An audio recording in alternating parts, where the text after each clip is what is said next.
2015 Jeep Wrangler Sahara with a 3.6 liter V6. All right, I have a P0523, I believe, high oil pressure, or basically oil pressure sensor circuit. And one of them might possibly be high oil pressure. I've already placed the sensor with an aftermarket one. Still had the code. But when I was in there, I wanted to change the oil also.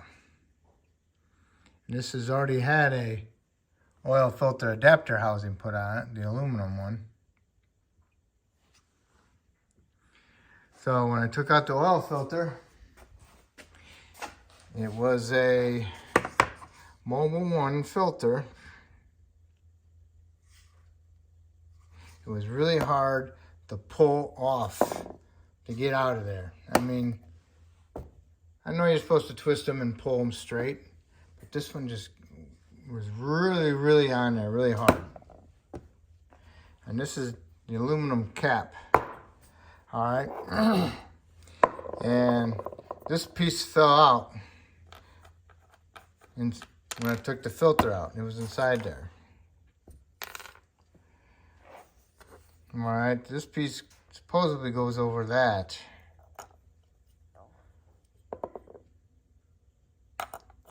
Supposed to be a round circle at the top.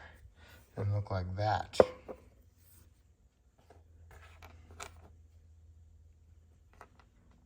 Okay, so I busted this out of there so I can actually see what the heck is with this. What is with it? So this basically goes on there like that. And this goes down inside there. And it's got a notch on it, and I'm assuming it goes onto that spring inside there and fits like that. Can't really see it that well. But yeah.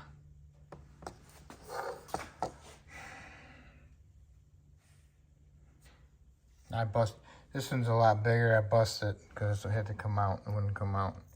What I'm looking for is the pieces of this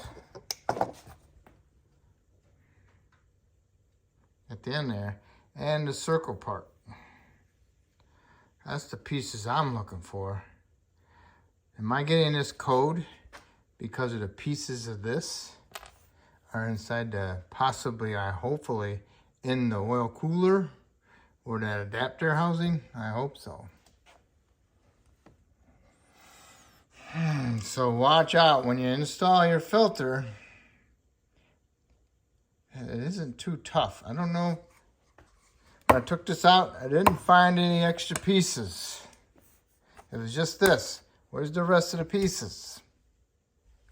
Don't know. So I'm up in the air with that. So I'm going to take it all back apart, get to that housing and replace the housing, and I'm going to take it apart and see if I can find those pieces.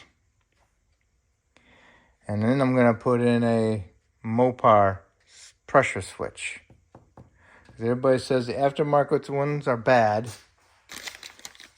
And also I'm going to possibly put on a new connector.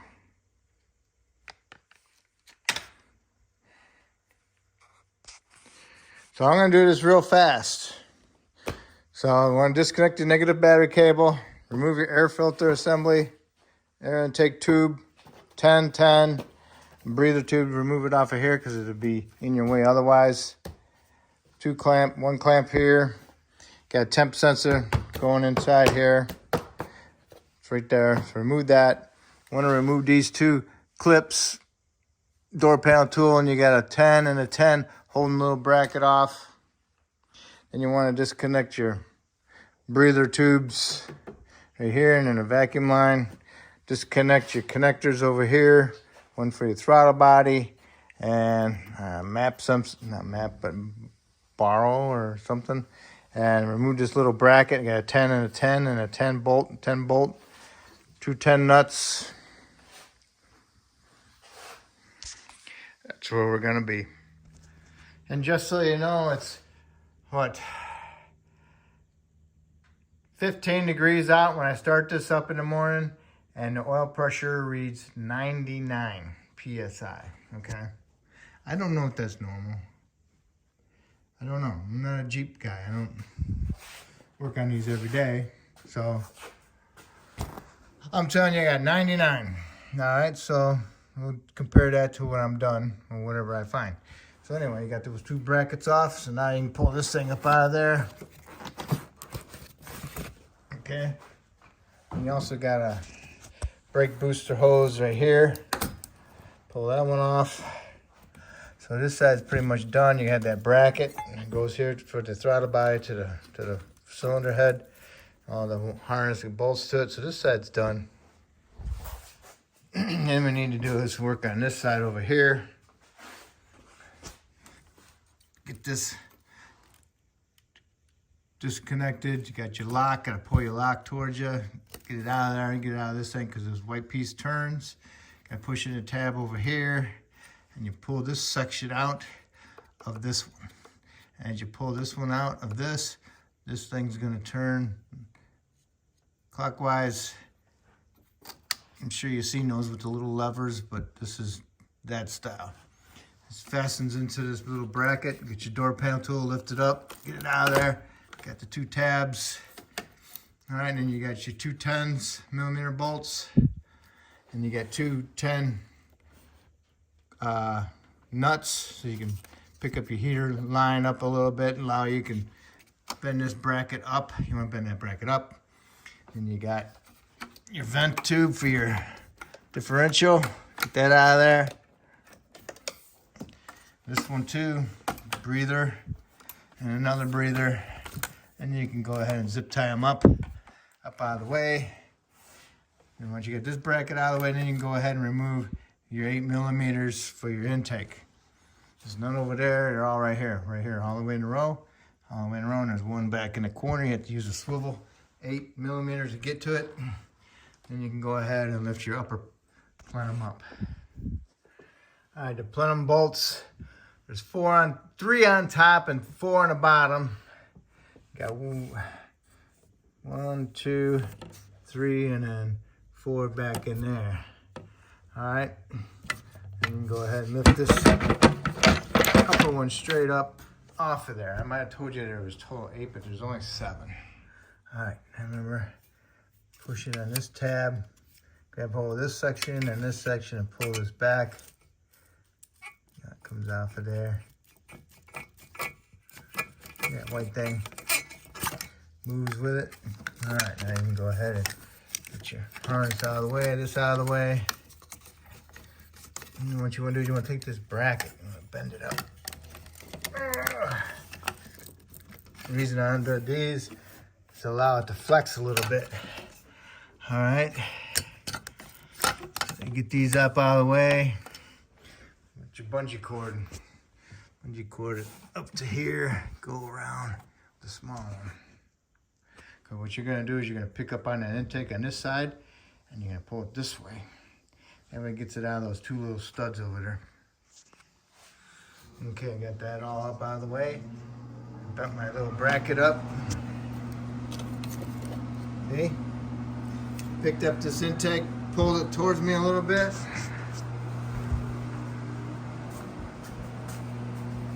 Studs are clear. Just pick it up. Now you need to disconnect all your injectors.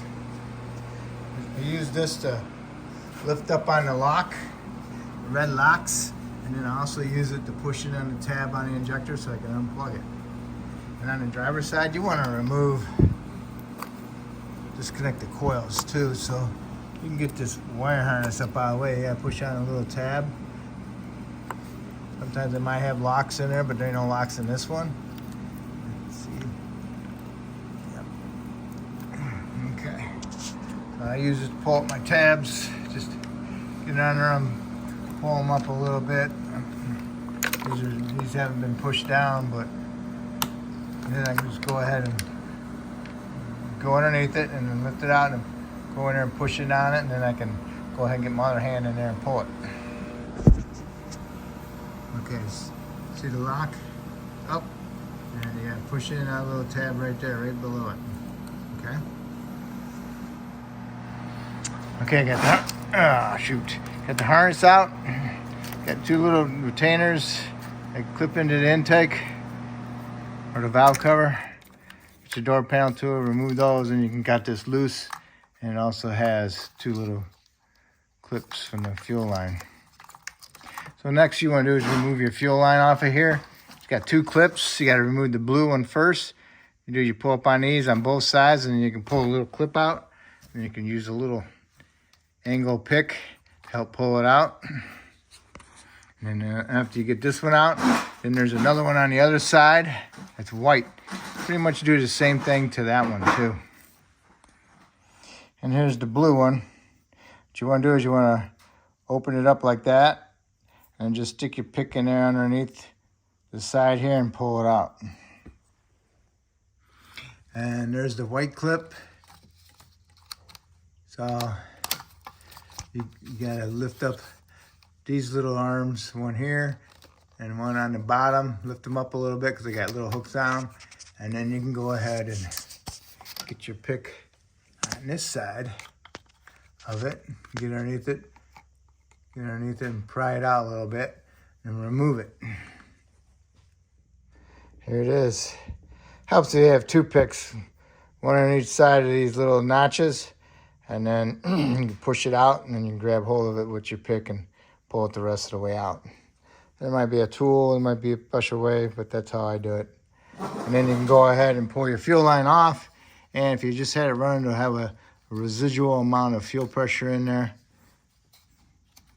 So just be careful where it sprays. You can go ahead and get it up out of the way. Make sure you unplug the injectors on the passenger side and that back one. It's a little bit tougher to get to. So be careful you don't mess up the red lock. So make sure you get that red lock up. Use your angled screwdriver. Get in there and pick it up. Now it's got 8mm head bolts, or basically screws, on each side. There's 4 of them. 1, 2, 3, and 4 back behind there. And 1, 2, 3, 4. Remove those, then you can pull this lower intake out. And those are 8mm also. So you might want to use a different size extensions. Just bring them with you. Okay, I got all my screw bolts loosened. Everything up out of the way. Reach up in there. Wiggle it back and forth. Make sure you got them all loose too.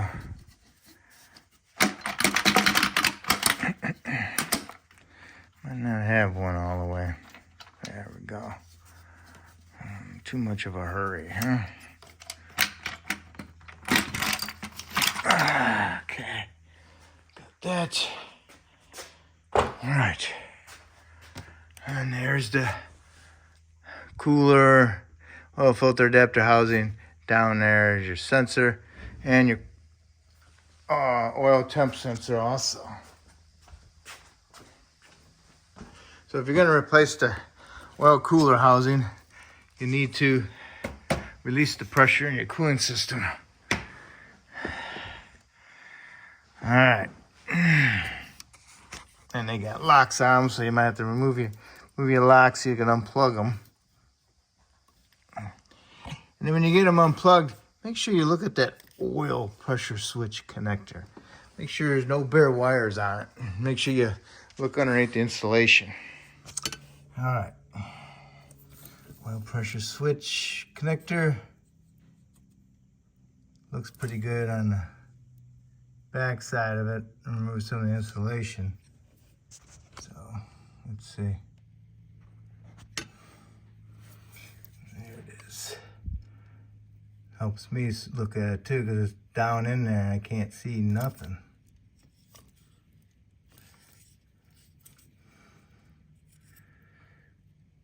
One thing I don't like is the way the cinnamon looks a little bit, but okay. But also, it connects up. The whole harness connects to this connector right here, so you might want to look at those also. Make sure they're not damaged or anything like that. And also on the other end of it, I unplugged it. Got a couple more connectors down below. So I'm mainly interested in that.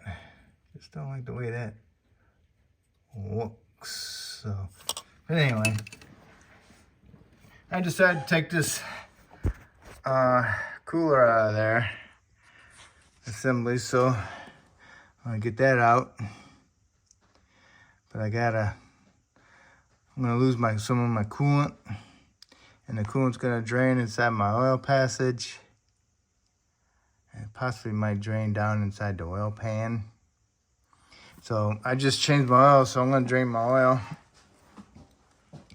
and save my oil because it doesn't even have a mile on it. And then I'll leave that drain plug open, so when the coolant goes in, it'll drain right down into the, pass through the pan into the drain pan. Okay, if you're gonna replace this pressure switch, you got both the sensors unplugged. What you want to do is you want to remove the oil temp sensor. That's a 3/4 or 19, and you just unthread that, set it aside, and then you want to take the oil pressure sensor out. Get yourself an 1 1/16 wrench, and I ground it down on one side, make it a little bit thinner because it's right next to the heater hose, and there's a clamp on there. So what you want to do, you might want to reposition the clamp, get that out of your way also a little bit, and then you can get your wrench in there. And once you grind down your wrench, you can fit it onto the sensor more properly. Then you can just wiggle it a little, move it just a little bit at a time, so you can remove it with your fingers, okay? But what I'm gonna do is remove that whole housing, and it uses an inverted Torx, which is an A8, and there's 1, 2, 3, 4, 5 bolts that I can see, and I'll remove those. I'll loosen them all equally, and then I'll remove them. And I did release the pressure in my cooling system. Okay, I have all my bolts out. What you want to do is you want to pull up on it, and it comes out of the center of the block. It's got 2 hoses, I think, nipples sticking out with O-rings on them. And you got the heater hose back there. You might want to, you need to undo that clamp. So it might be easier if I just take this oil temp sensor out, just to be able to get more room in there to that clamp. Okay, I got the clamp moved back. Get my long needle nose in there, get behind, I'll get behind that hose, and I'll work it off.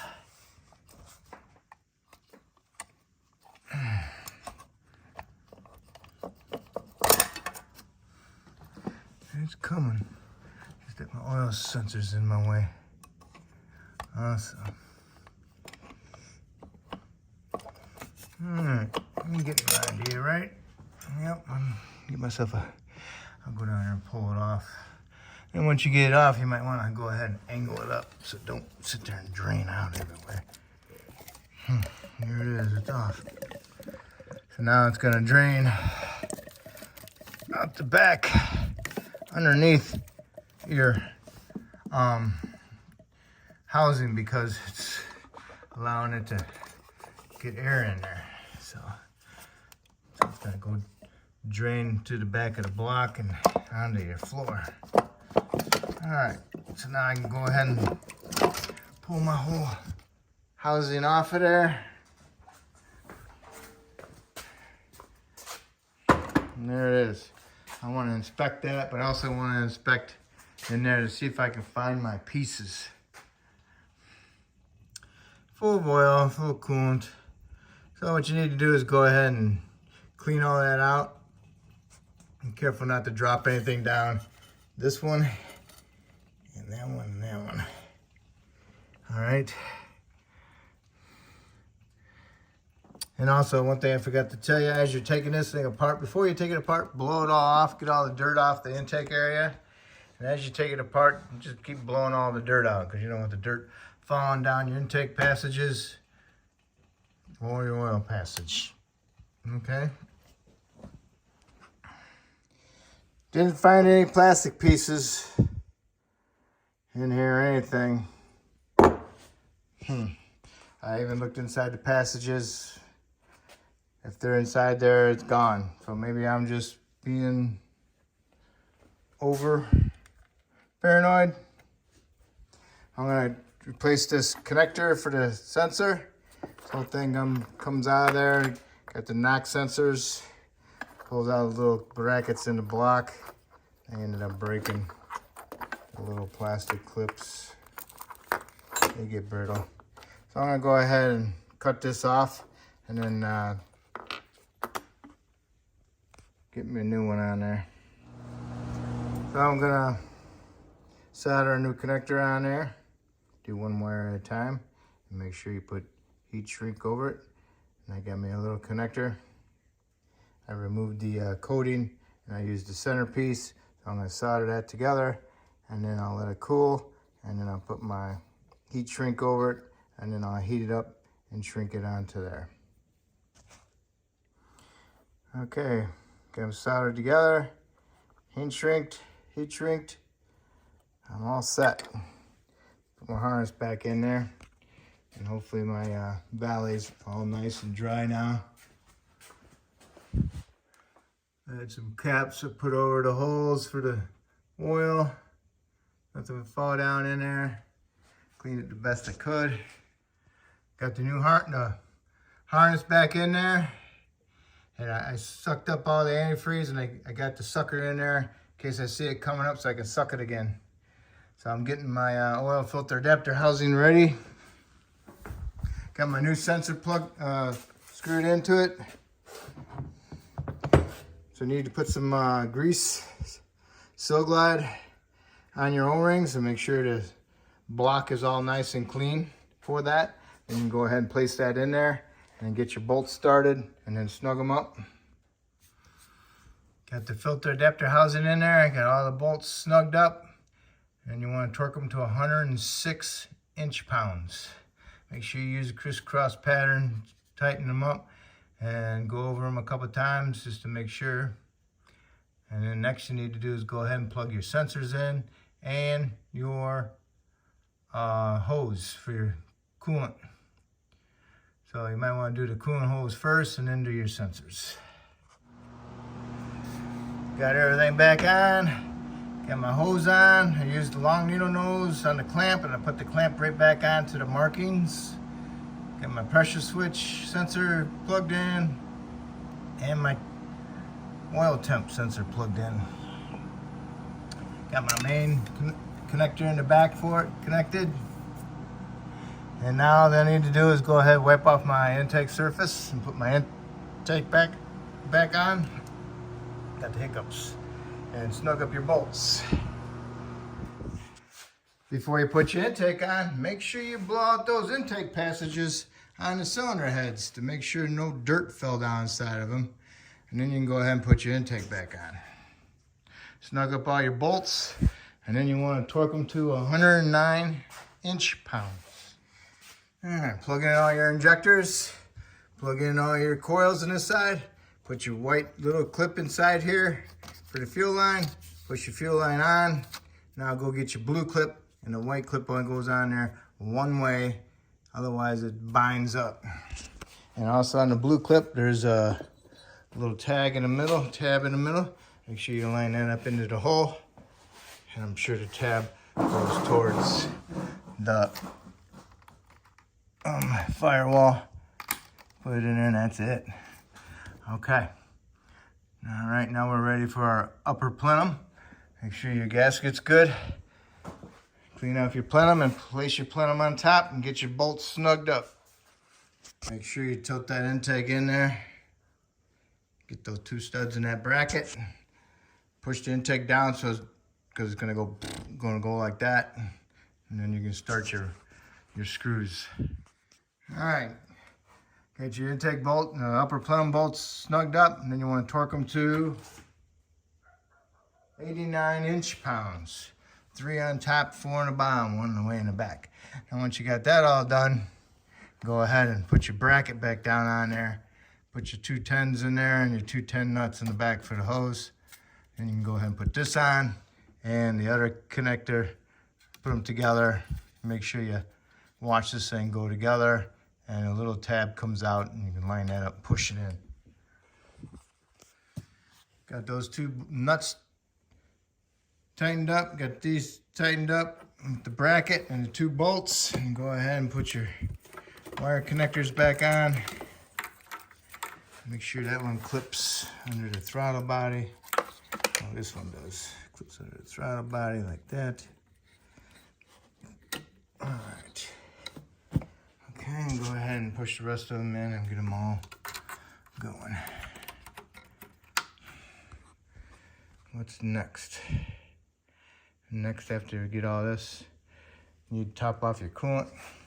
Right here is your bleeder for your coolant. You take that out, you pour coolant in the radiator, and you see coolant come out.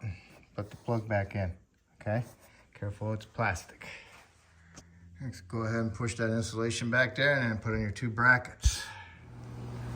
Okay, got those done. Go ahead and push your clips in. Don't forget about your brake booster vacuum hose, air intake tube, and then your breather tube. Don't forget that.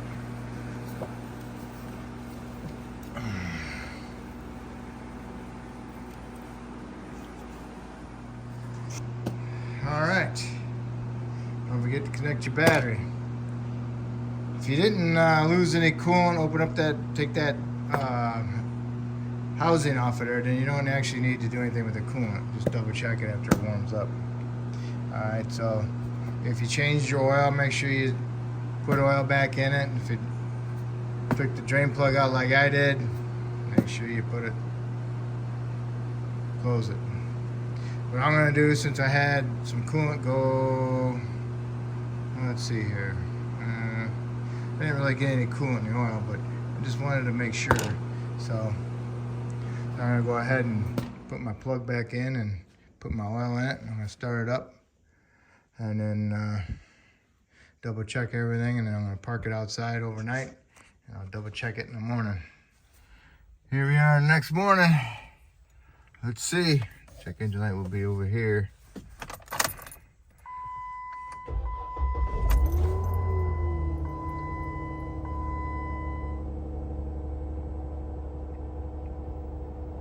Nothing yet. Good sign. Oil pressure 99. I guess that's normal pressure. I guess that pressure switch sensor must have been bad, because I didn't see nothing inside my filter. Not my filter, but my oil cooler to have caused a problem. So it had to be a faulty new oil pressure sensor from Carquest. So the Carquest pressure sensor, garbage. I'll check it when I get home from my day job. It'll be about 3:30 right now. It's 6:21 in the morning, so no check engine light. Amen. Thank you. Okay, here we are 9 hours later. It's 27 degrees out. See how it works again today. Now,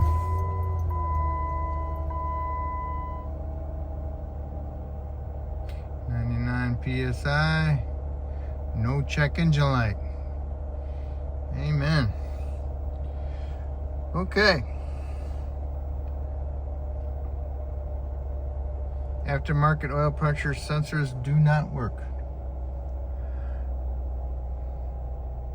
If you want to know what oil pressures are, pretty much, I got mine written down. You can compare them, what you have, to what I got. So I'll show that to you in a second. Okay, here we go. Here's the oil pressure readings I took.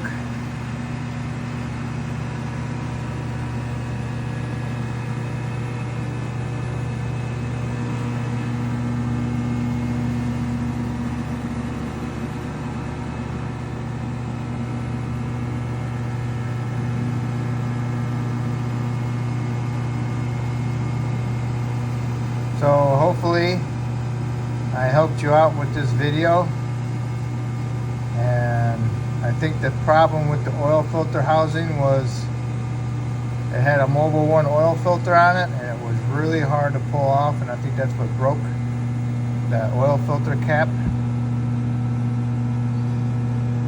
Whether pieces went inside the engine, I don't know.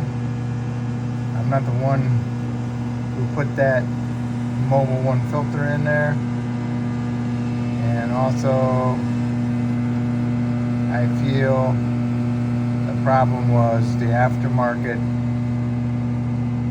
oil pressure sensor. Always use a MOPAR sensor. Okay. Hopefully I helped you out, and hopefully you can help me out by subscribing to me, and I appreciate it, and good luck.